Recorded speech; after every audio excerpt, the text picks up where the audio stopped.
Price Lord அம்மா, praise Lord.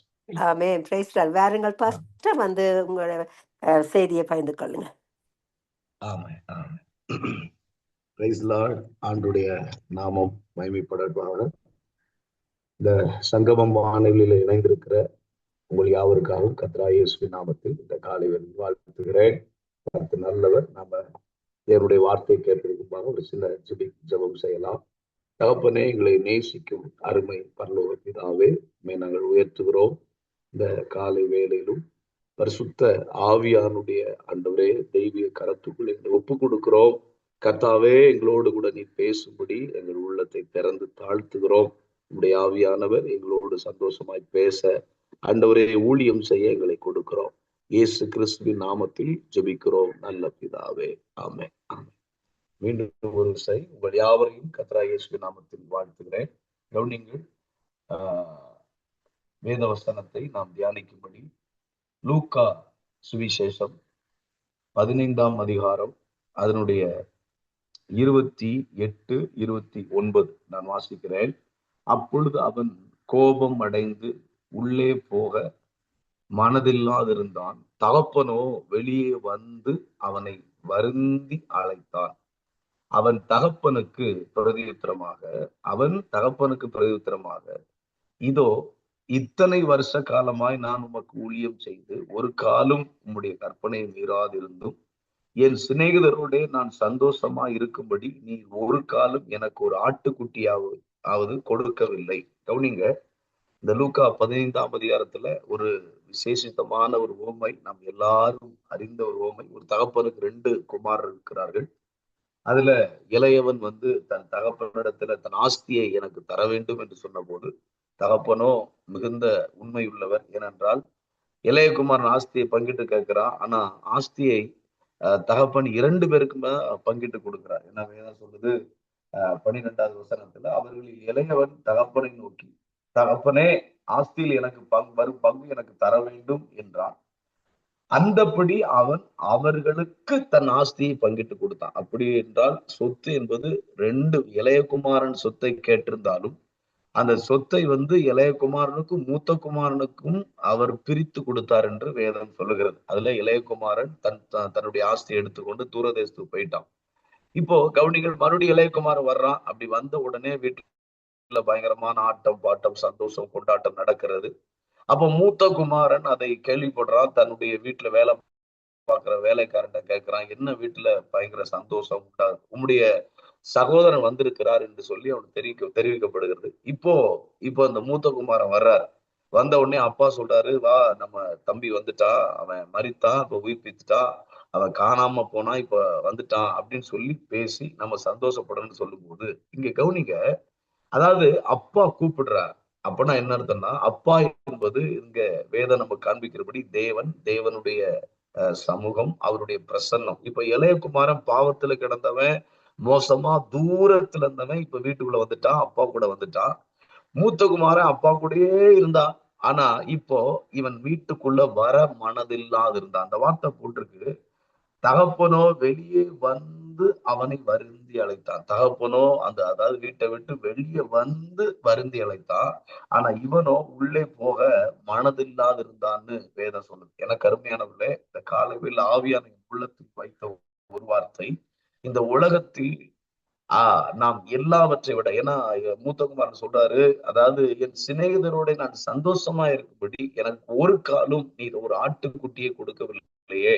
அப்படி என்றால் இந்த காலையில் ஆவியானவர் பேசுகிற ஒரு வார்த்தை, இந்த உலகத்துல எல்லாவற்றையும் விட தேவ பிரசன்னத்தை பெரிதாக எண்ணக்கூடிய மனம் நமக்கு வேண்டும். பாருங்க, இவ்வளவு நாள் அப்பா கூட இருந்திருக்கிறாரு. ஆனா அப்பாவோட தேவ பிரசன்னத்தோடு இருந்த மனுஷனுக்கு எனக்கு ஒரு ஆட்டுக்குட்டியாவது தரவில்லையே அப்படின்னு சொல்லி, அங்க வேதம் என்ன சொல்லுதுன்னா, தன் தம்பி வந்த போது இவர் தேவ பிரசன்னத்தை விட்டு விலகுறாரு. விலகிட்டு அவர் வார்த்தை சொல்றாரு, ஆட்டுக்குட்டியை தரவில்லையே. அப்போ சத்தியம் என்ன காண்பிக்கிறது என்றால், ஒரு மனிதனுக்கு எல்லாவற்றை விட தேவ பிரசன்னம் பெரிதாக தெரிய வேண்டும். தேவனுடைய சமூகம், அவருடைய பிரசன்னம் பெரிதாய் தெரிய வேண்டும். தேவ பிரசன்னம் பெரிதா தெரியாம போகும்போது வேதம் சொல்லுது பாருங்க, தன் உடன் பிறந்தவனை வெறுக்கிறான். அதாவது உடன் பிறந்தவனுடைய குற்றத்தை பேசுகிறான். தன் கூட பிறந்தவனை, அவன் தூரமா போயிருந்தவன், ஆனா அவன் வீட்டுக்கு வரும்போது அந்த தேவ பிரசனத்தை பெருசா என்னாம, அப்பா கூட இருக்கிறது ரொம்ப பெருசா என்னாததுனால, ஆட்டுக்குட்டிய பெருசா என்றதுனால இப்ப சகோதரனை குற்றப்படுத்துகிறான். அவன் பாவம் செஞ்சான், அவன் அப்படி இருந்தா. அப்ப இவனுடைய பார்வை பாருங்க, சகோதரனை குற்றவாளியாக பார்க்க வைத்தது. அது மட்டும் இல்ல, அப்பா வருந்தி வெளியே அழைக்கிறார். அப்போ தகப்பனுடைய இருதயத்தினுடைய அந்த அவரை நம்ம காயப்படுத்துறோமே, அவரை நம்ம வேதனைப்படுத்துறோமே, அவர் வெளியே வந்துட்டாரு, அவர் கூப்பிட்டு நம்ம உள்ள போகாம இருக்கிறோம் அப்படிங்கிற ஒரு தகப்பனுக்கு அவன் என்ன செய்யறான்னா, அவரை வேதனைப்படுத்த முடியும். ஏன்னா இங்க பைபிள் சொல்லப்பட்டிருக்கிறது, அப்பா, அதாவது நாம சந்தோஷப்பட வேண்டும். அப்ப அப்பாவுடைய சந்தோஷத்தை, அப்பாவுடைய அந்த மகிழ்ச்சியை நிறைவாக்குவதற்கு மனசு இல்லை. அப்போ நம்முடைய வாழ்க்கையில ஆவியானவர் இந்த காலவேளை பேசுற வார்த்தை, தேவ பிரசனத்தை எல்லாவற்றை விட பெரிதாக எண்ணுங்கள். தேவ சமூகத்தை எல்லாவற்றை விட பெரிதாக எண்ணுங்கள். ஏனென்றால் தேவ சமூகத்தை, தேவ பிரசனத்தை பெரிதாக என்ன நம்ம கற்றுக்கொள்ள வேண்டும். கவனிங்க, வேதம் சொல்லுது, அதாவது நீங்க கவனிச்சீங்கன்னா, பைபிள் சொல்லுது பாருங்க, லூக்கால 10:40 சொல்லுது. அது 10:40 உங்களுக்கு தெரியும், மார்த்தாள் மரியாள் சம்பவம் நடக்குது. இயேசு சொல்றாரு, நீ அநேக காரியங்களை குறித்து கலங்குகிறாய். அப்படின்னா என்ன புரியுது? தேவ பிரசன்னத்தை பெரிதாக எண்ணாம போகும்போது, நம்முடைய வாழ்க்கை எல்லாவற்றை விட தேவனுடைய பாதம், தேவ பிரசன்னம், அவருடைய சமூகத்தை பெருசா எண்ணாம போகும்போது அது என்ன நடக்குதுன்னு கேட்டீங்கன்னா, நம் மனசுக்குள்ள சோர்வை கொண்டு வருகிறது. அநேக காரியங்களை குறித்து கலங்குகிறாய். தேவ பிரசன்னத்தை பெருசா எண்ணம்னா அது நடக்கலையே, வாழ்க்கையில நான் மட்டும்தான் கஷ்டப்படணுமா, அப்படி இப்படின்னு எதுவுமே தோணாது. ஏன்னா மரியாளுக்கு எதுவுமே தோணல பாருங்க. மரியாள் அவருடைய பாதத்துல அமர்ந்திருக்கிறா. அவளுக்கு நிறைய காரியங்களை குறித்து கவலையே வரல. ஆனா மாத்தாளுக்கு அநேக காரியத்தை குறித்து கவலை வருது. ஏன்னா இயேசுவே சொல்ற, நீ அநேக காரியத்தை குறித்து கவலைப்படுற. அப்ப பிரசன்னம், தேவ சமூகத்தை நம்ம பெரிதாக எண்ணும் போது நம்ம அநேக காரியங்களை குறித்து கலக்கம் அடைய தேவையில்லை. வேதத்துல வாசிங்கன்னா 2 சாமுவேல் 3:1 சொல்லுகிறது, தாவீதின் குடும்பம் வர வர பலப்பட்டது, சவுலின் குடும்பம் வர வர பலவீனப்பட்டது என்று போட்டிருக்கு. அப்ப என்ன புரியுது? தேவனுடைய ஆவியானவர் சவுலை விட்டு விலகினார், தாவீதோடு தேவனுடைய ஆவியானவர் தங்கி இருந்தார்னு போட்டிருக்கு. அப்போ தேவ பிரசன்னத்தை பெரிதாக எண்ணாம போகும்போது, ஏன்னா நீங்க சவுல் தேவனுடைய ஆவியானவர் அவனுக்கு நல்லா தெரியுது, தன்னோடு தேவன் விலகிட்டார், தான் மேல தேவ பிரசனம் இல்ல, தான் கூட அந்த மகிமை இப்ப இல்ல அப்படின்னு அவனுக்கு நல்லா தெரியுது. ஆனா அவன் அதை பெருசா எண்ணல. அவன் தனக்குன்னு ஜெயஸ்தம்பத்தை கட்டணும், தனக்குன்னு ஏதாவது செய்யணும், அப்ப அதுலயே அவன் நோக்க போகுது. அதனால பைபிள் சொல்லுது, அவன் வர வர பலவீனப்பட்டான். வர வர அவன் மட்டும் பலவீனப்படல, அவன் குடும்பம், அவனுடைய உறவுகள், அவனுடைய பொருள், ஆஸ்தி, அந்தஸ்து எல்லாமே என்னச்சுன்னா வர வர, சவுலின் குடும்பம் வர வர பலவீனப்பட்டது. எனக்கு அருமையானவர்களே, கர்த்தருடைய ஆவியானது காலைவேளை சொல்ற காரியம் இதோ, தேவ பிரசனத்தை நாம் பெரிதாக என்னும் போது வர வர தாவீதின் குடும்பம் பலப்பட்டது என்று சொல்லுகிறது. ஒரு மனுஷன் தேவ பிரசனத்தை ரொம்ப பெருசா கேர் பண்ணல, அதனால அவனுடைய குடும்பம் பலவீனப்பட்டதுன்னு சொல்லுது. அது மட்டும் இல்ல, நீங்க அனனியா சப்பீரால பாருங்க, அவர்கள் வேதம் சொல்லுது, தங்களுடைய காணியாட்சியை விற்றார்கள். ஆனா வித்துட்டு பேதுருட்ட போய் சொல்றாங்க. அப்ப அவர் சொல்றாரு, நீங்கள் பரிசுத்தாவிக்கு விரோதமாக போய் சொல்லுகிறது என்ன? உங்கள் இருதயத்தை சாத்தான் நிரப்பினது என்ன அப்படிங்கிறார். அப்போஸ்தலர்ல வாசிக்கிறோம், நம்ம 5ஆம் அதிகாரத்துல 5வது வசனத்துல வாசிக்கிறோம். அப்போ ஒண்ணு புரிஞ்சுக்கல, தேவ பிரசனத்தை விட காணியாட்சியை பெருசா நினைச்சாங்க. ஆனா பைபிள் என்ன சொல்லுது? அவர்கள் எந்த காணியாட்சியை விற்று மறைத்து வைத்தார்களோ அதை அவர்கள் அனுபவிக்க முடியாமல் போயிற்று. எதை தேவ பிரசனத்தை விட, ஆவியானவரை விட, அவர் சமூகத்தை விட, தேவ உறவை விட பெருசா நினைச்சாங்களோ அதை அவங்க அனுபவிக்க முடியல. அப்போ தேவ பிரசனத்தை பெரிதா என்னும் போதுதான் நம்முடையதை கூட நாம் அனுபவிக்க முடியும். பாருங்க, அவங்க அவங்க தேவ சமூகத்துல, தேவ பிரசன்ன ஆண்டவருடைய பிரசன்னத்துல இருக்கணும், அவருடைய மகிமை அனுபவிக்கணும். கொஞ்சம் பாடல் பாடும் போது, ஸ்தோத்திரம் பண்ணும் போது தேவ பிரசனத்தை அனுபவிக்க முடியலன்னா, டாடி இது என்ன காரணம், என்ன ரீசன், எதற்காக உங்க மகிமை என் கூட வரல?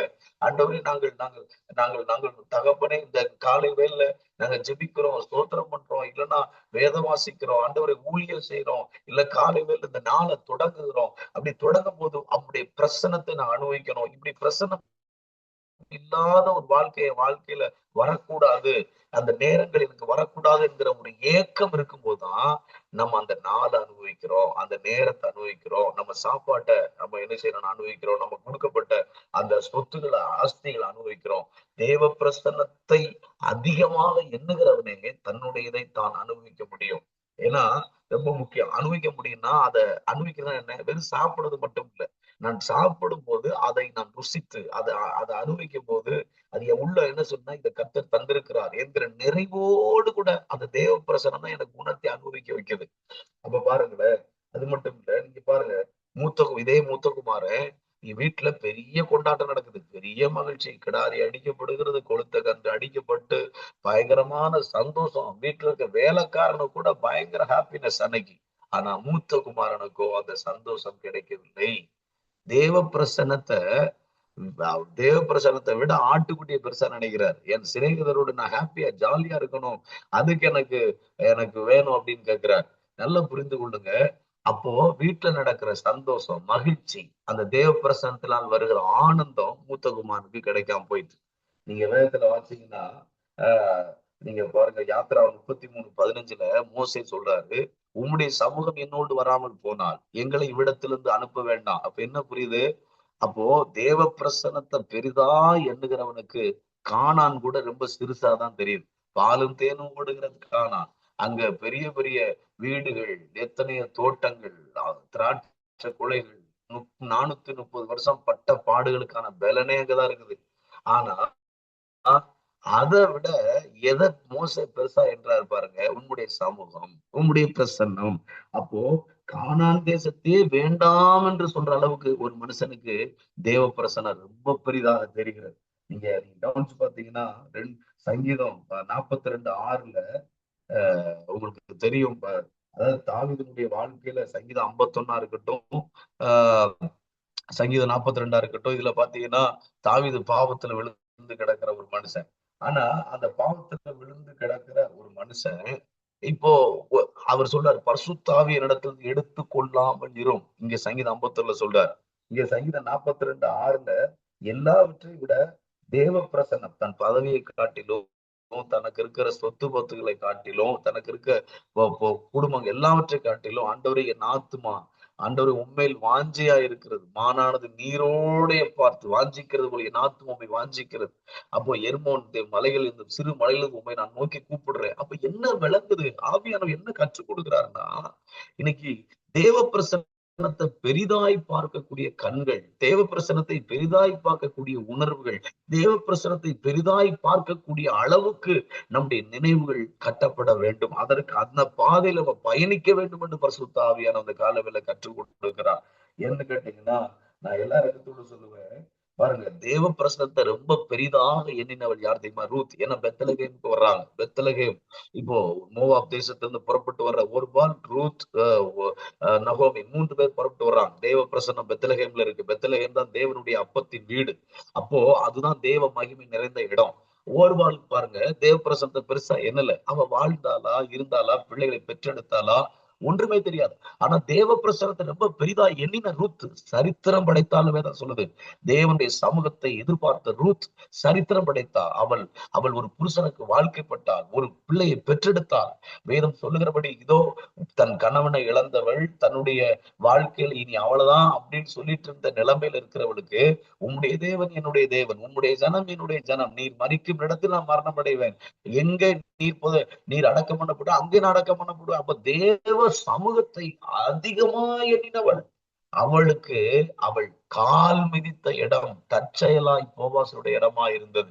நான் சொல்லுகிறேன், தேவ பிரசனத்தை பெரிதாக, தேவ சமூகத்தை பெரிதாக எண்ணுகிறவர்கள் போகிற பாதைகள், வழிகள் அத்தனையும் அவர்களுக்கு சாதகமாய் மாறும்.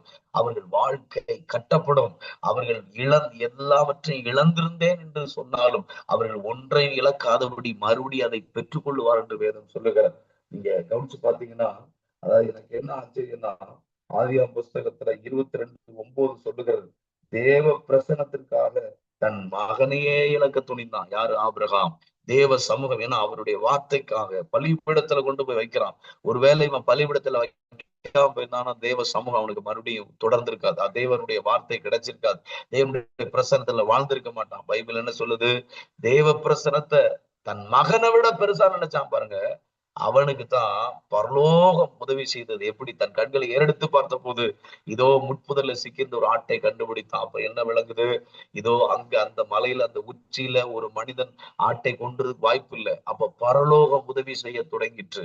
பரலோகம் இவனுக்கு உடன்படிக்கை எது? இவன் வாக்குத்தத்தம் எது? ஈசாக்கு தான் வாக்குத்தத்தம், ஈசாக்கு தான் உடன்படிக்கை, ஈசாக்கு தான் இவனுடைய எதிர்காலம். அப்போ பரலோகம் என்ன பண்ணுச்சுன்னா, இவன் எதிர்காலத்தை இதோ இவனுக்கு மறுபடியும் கொடுப்பதற்கு, உடன்படிக்கை கொடுப்பதற்கு பரலோகம் அதுவே இறங்கி வந்து உதவி செய்ய தொடங்கிற்று.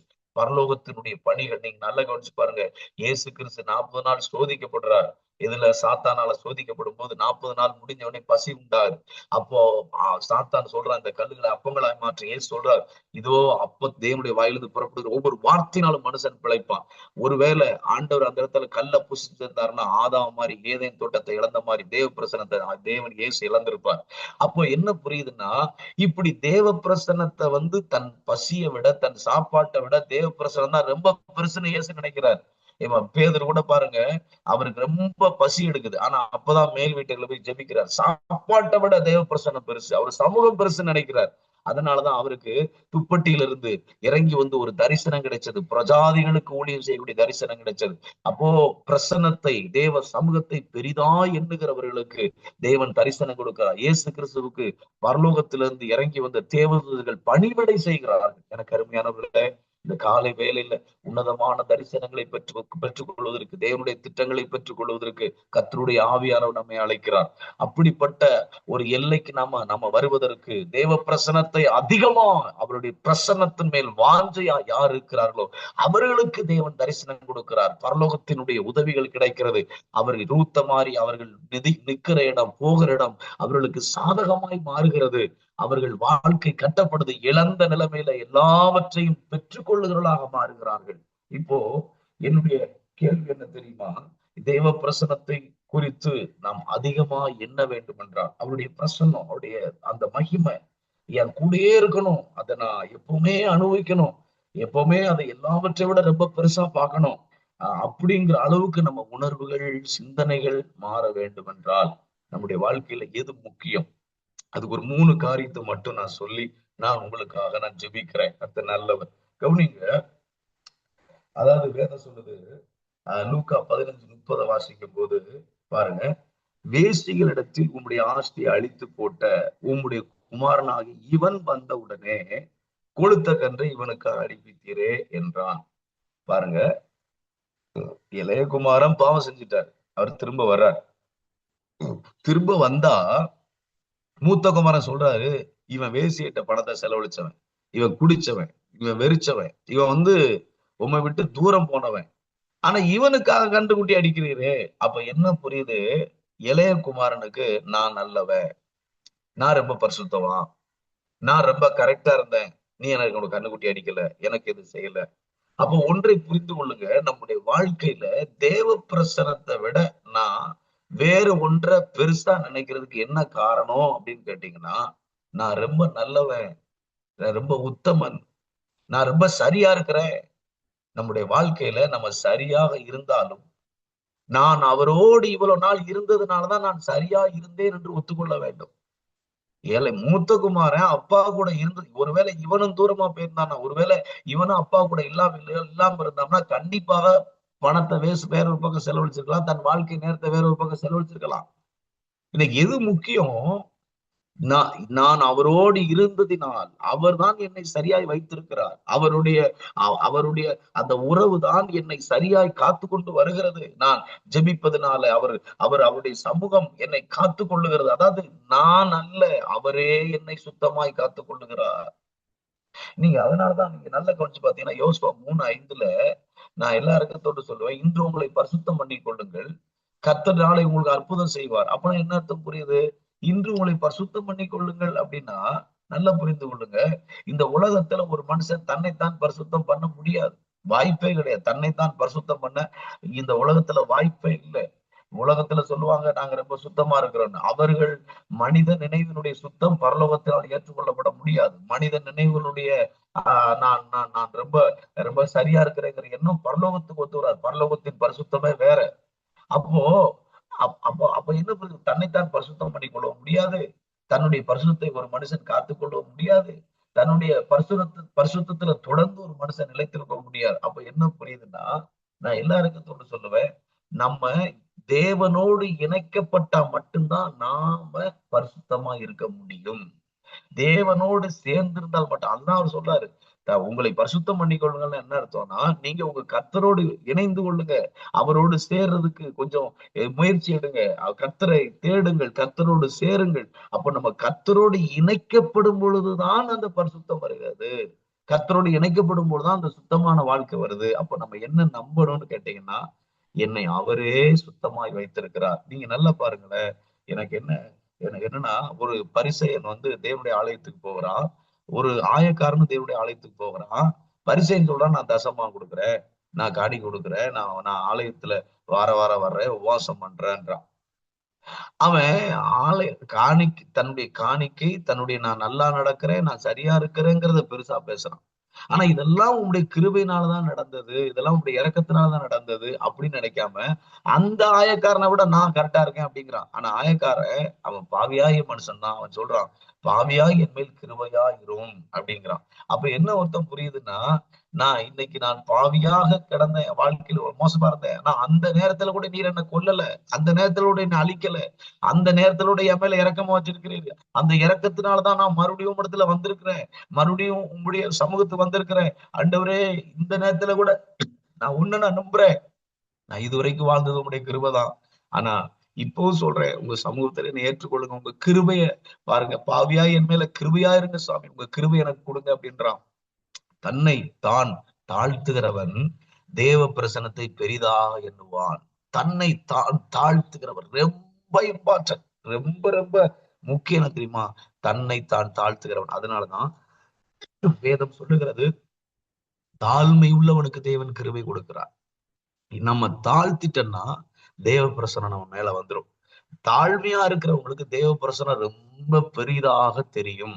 நான் சரி என்றும் நான் பெரியவன் என்றும் என்னாலதான் எல்லாம் நடக்குது அப்படின்னு நினைக்கிறவங்களுக்கு தேவ பிரசனம் ஒரு நாளும் பெரிதாக தெரியாது. ஒன்று. இரண்டாவது, லூக்கா 15:30 பாருங்களேன், மறுபடியும் வாசிக்கிற, வேசியிடத்தில் உங்களுடைய ஆஸ்தியை அழித்து போட்ட உங்களுடைய குமாரனாகி இவன் வந்தவுடனே கொளுத்த கன்றை, அதாவது கொளுத்த கன்றை அடித்திர, அதுல 29 சேர்த்து வாசிக்க, சாரி. அவன் தகப்பனுக்கு பிரதித்திரமாக, இதோ இத்தனை வருஷ காலமாய் நான் உமக்கு ஊழியம் செய்து ஒரு காலம் உடைய கற்பனை மீறாதிருந்தும் என் சிநேகிதருடைய நான் சந்தோஷமா இருக்கும்படி நீர் ஒரு காலம் எனக்கு ஒரு ஆட்டுக்குட்டியாவது கொடுக்கவில்லையே. நல்ல பரிசு கொடுக்கவில்லைன்னு மூத்த குமாரன் பதிவு செய்கிறார். அப்ப இவ என்ன இம்பார்ட்டன்ட் என்ன புரியுதுன்னா, இவள் நாள் அப்பா கூட இருந்ததை பெருசா நினைக்கல, பட் ஆட்டுக்குட்டி கொடுக்காதான் பெருசா நினைக்கிறார். அப்ப என்ன விளங்குது அப்படின்னா, அப்போ ஒரு காரியத்தை விளங்கிக் கொள்ளுங்க.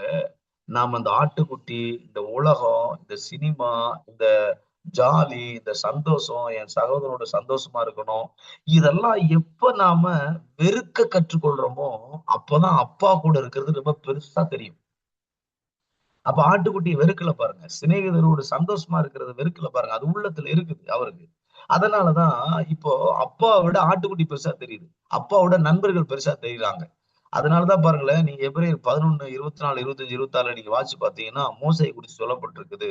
40 வருஷம் அவர் எங்க வாழ்ந்தாருன்னா, அவர் எகிப்து அரண்மனையில வாழ்ந்தார். 40 years. பார்வோனுடைய குமாரத்தின் குமாரன், அவ்வளவு பெரிய உயர்ந்த, அதாவது அந்த எகிப்து என்கிற அந்த அரண்மனையில் இருந்தவர், நல்ல சாப்பாடு, நல்ல அவரை எல்லாரும் மதிக்கிறாங்க, அந்த அளவுக்கு ரெஸ்பான்சிபிலிட்டியான ஒரு இருந்தவர், எல்லாத்தையும் கற்றுக்கொண்டவர். அப்படிப்பட்ட ஒரு ஒரு இடத்துல இருக்கக்கூடிய இந்த மோசே, வேதம் சொல்லுது, பார்வோனுடைய குமாரத்தின் குமாரன் என்னப்படுவதை வெறுத்து, அதாவது அநித்தியமான பாவ சந்தோஷத்தை காட்டிலும் இதோ தேவ ஜனங்களோடு கிறிஸ்துவின் சிலுவை அனுப்பிப்பதே மேல். அப்ப ஒண்ணு புரிந்து கொள்ளுங்க, அவர் எப்ப எகிப்தின் அரண்மனையை வெறுத்தாரோ, பார்வோன் குமாரத்தின் குமாரன் என்பதை வெறுத்தாரோ, வெறுத்து பாருங்க, அந்த வார்த்தை பாருங்க, வெறுத்து. அப்போ நாம் உலகத்தில் உள்ளவைகளை நாம வெறுக்க வேண்டும். அது அது நமக்கு ஒரு நாள் வெறுப்பை உண்டாக்காது. நாம வெறுக்கணும். நாம இதை சாப்பிட மாட்டேன், நானாக இந்த சாப்பாடை ஒதுக்கி வைக்கிறேன், இன்னைக்கு நான் உபவாசம் பண்றேன், நானாக இந்த செல்போனை ஒதுக்கி வைக்கிறேன், இந்த செல்போனை தொட மாட்டேன், நானாக என் நண்பர்கள் இன்னைக்கு இது பண்ணாம தேவபிரசத்துக்கு வர்றேன். நான் எப்போது சிலவற்றை வெறுத்து ஒதுக்குகிறேனோ அப்போதுதான் தேவ பிரசனம் எனக்கு பெரிதாக தரும். நம்ம அதனாலதான் பாருங்க, இன்னைக்கு சபையில சில நேரங்கள்ல பாசிட்டிவ் பிரேயர் வாங்க அப்படி கூடும்போது, நாம எப்ப அது அப்படிப்பட்ட ஒரு காலங்களை விசேஷித்து கொண்டு நாம காலத்தை நேரத்தை தேவனுக்கென்று நம்ம மற்ற உலக காரியங்களை வெறுத்து ஒதுக்குறோமோ, அப்பதான் தேவனை பெருசா நினைக்க முடியும். அப்ப என்ன புரியுதுன்னா, ஜீவ விருட்சத்தின் கனி வேணும்னா நன்மை தீமை அறியத்தக்க கனியை நானா தான் வெறுக்கணும். இல்ல இது பார்வைக்கு இன்பம் புசிப்புக்கு இச்சிக்கப்படத்தக்கதுன்னு நான் பேசாம, இது பார்வைக்கு இன்பமானது கிடையாது, இது இச்சிக்கப்படத்தக்கது கிடையாது, இது இது இது இதை நான் வெறுக்கிறேன்னு நீங்க உலகத்தை பதிவு பண்ணி பாருங்க, தேவ பிரசனம் பெருசா தெரிய ஆரம்பிச்சிரும். எனக்கு அருமையானவர்களே, கர்த்தருடைய ஆவியானவர் சொல்லுகிற வார்த்தை, பார்வைக்கு இன்பமும் புசிப்புக்கு ஏற்றதும் சொல்லி நன்மை தீமை அறியத்தக்க கனியை வெறுக்காம அது மேல நேசத்தை காட்டினாங்க ஏவாள். அதனாலதான் அவர்களால தேவன் உலாவி வரும்போது தேவனோடு இணைய முடியாம நாங்கள் நிர்வாணியை கொண்டு பயந்து ஒளிந்தார்கள். அப்போ அவர்கள் அவங்க நேசிச்சாங்க. தாங்களா, நான் சொல்றேன் கவனிங்க, எல்லா இறக்கத்தோடு சொல்லுவேன், இந்த உலகம் பார்வைக்கு இன்பமா தான் இருக்கும், இச்சிக்கப்படத்தக்கதா தான் இருக்கும், சினிமா எல்லா காரியமா இருக்கட்டும், அது நமக்கு பிடிச்ச மாதிரி தான் இருக்கும். ஆனா நான் அதை வெறுக்க கற்றுக்கொள்ள வேண்டும். நானா அதை ஒதுக்கி வைக்கணும். நானா எந்த அளவுக்கு அதை ஒதுக்கி வைக்கிறேனோ அந்த அளவுக்கு நான் தேவ சமூகத்தை என்ன செய்வேன்னா நான் அதிகமாக விரும்புவேன். அது மட்டும் இல்ல, நீங்க நல்லா பாருங்க, கடைசியா ஒண்ணு சொல்லி முடிக்கிறேன். லூக்கா 15:31 சொல்லுகிறது, அதற்கு தகப்பன், மகனே நீ எப்பொழுதும் என்னோடு இருக்கிறாய், எனக்குள்ள உள்ளதெல்லாம் உன்னுடையதா இருக்கிறது. பாருங்க, அவர் சொல்றாரு, நீ எப்பவும் என் கூட இருக்கிற, என்னுடையதெல்லாம் உன்னுடையதா இருக்குது. அப்போ அவர் என்ன சொல்றாரு அப்படின்னா, இந்த அப்பாவுடையதெல்லாம் உன்னுடையது. அப்போ இவனுக்கு என்ன புரியல அப்படின்னா, அப்பா என்னென்னலாம் வச்சிருக்கிறாரோ அதெல்லாம் எனக்குடையதுன்னா, அப்ப அப்பாவை புரிந்து கொண்டால் தேவனை எந்த மனுஷன் புரிந்து கொள்ளவும், அவருடைய இருதயத்தை எந்த மனுஷன் நெருங்கி பார்க்கவும். சாரி, ஹலோ அம்மா கேக்குதா? ஹலோ,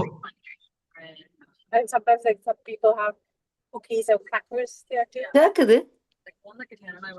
சாரி, இல்ல நடுவுல ஏதோ சவுண்ட் கேக்குது. யாரு பின்னால மைக்? சரி சரி சரி.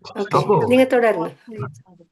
ஓகே, கர்த்தர் நல்லவர். அப்போ அவியானவரே உதவி செய்யுங்கப்பா. அதாவது அதற்கு தகப்பன், என் மகனே நீ எப்பொழுதும் என்னோடு இருக்கிறாய், எனக்குள்ளதெல்லாம் உன்னுடையதான் இருக்கிறது அப்படின்னு சொல்லி, அப்போ அவருடைய இருதயம் என்ன சொல்லுதுன்னா, மகனுக்காக என் இருக்கிறது எல்லாமே அவனுக்கு தான். இவன் நினைக்கிறான் ஒரு ஆட்டுக்குட்டி, ஆனா அவரு சொல்றாரு எல்லாமே என்னுடையது, எல்லாமே உன்னுடையது அப்படிங்கிறார். அப்ப தகப்பன் இருதயத்தை யார் புரிந்து கொள்ளலன்னா மூத்த குமாரன்.